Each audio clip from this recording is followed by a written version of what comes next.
Toby and the Stout Gentleman. Toby is a tram engine. He is short and sturdy. He has cowcatchers and side plates and doesn't look like a steam engine at all. He takes trucks from farms and factories to the main line, and the big engines take them to London and elsewhere. His tram line runs along roads and through fields and villages. Toby rings his bell cheerfully to everyone he meets. He has a coach called Henrietta, who has seen better days. She complains because she has few passengers. Toby is attached to Henrietta and always takes her with him. She might be useful one day, he says. It's not fair at all, grumbles Henrietta as the buses roar past full of passengers. She remembers that she used to be full, and 9 trucks would rattle behind her.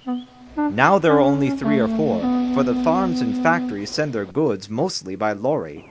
Toby is always careful on the road. The cars, buses, and lorries often have accidents. Toby hasn't had an accident for years, but the buses are crowded, and Henrietta is empty. I can't understand it, says Toby the tram engine. People come to see Toby, but they come by bus. They stare at him.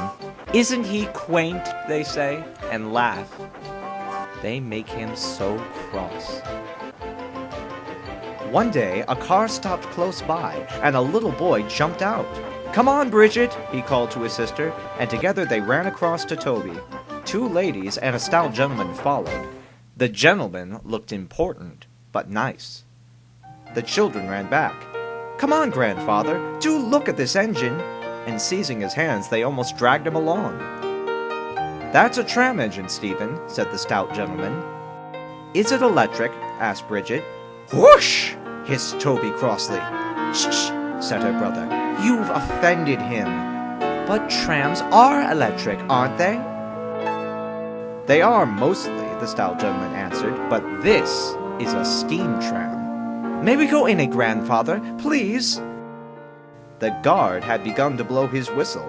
Stop, said the stout gentleman, and raised his hand. The guard, surprised, opened his mouth, and the whistle fell out. While he was picking it up, they all scrambled into Henrietta. Hip hip hooray, chanted Henrietta, and she rattled happily behind. Toby did not sing. Electric indeed. Electric indeed, he snorted. He was very hurt. The stout gentleman and his family got out at the junction, but they waited for Toby to take them back to their car. What is your name? Asked the stout gentleman. Toby, sir. Thank you, Toby, for a very nice ride. Thank you, sir, said Toby politely. He felt better now. This gentleman, he thought, is a gentleman who knows how to speak to engines. The children came every day for a fortnight. Sometimes they rode with the guard, sometimes in empty trucks, and on the last day of all, the driver invited them into his cab.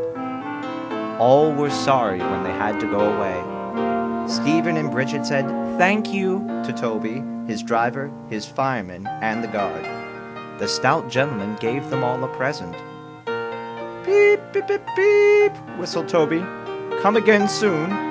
We will, called the children, and they waved till Toby was out of sight. The months passed. Toby had few trucks and fewer passengers.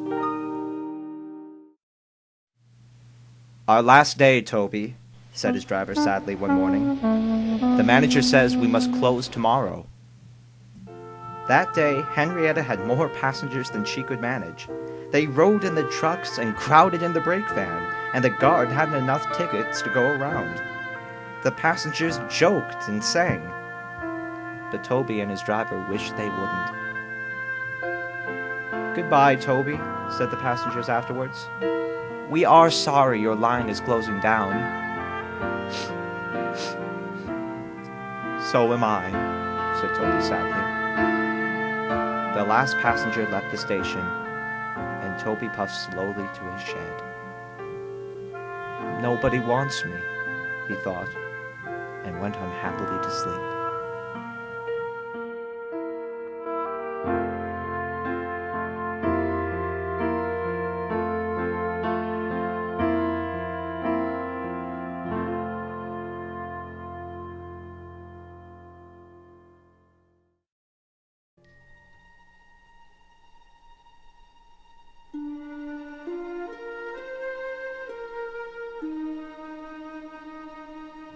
Next morning, the shed was flung open, and he woke with a start to see his fireman dancing a jig outside. His driver, excited, waved a piece of paper. "Wake up, Toby!" they shouted, "and listen to this! It's a letter from the stout gentleman!" Toby listened and...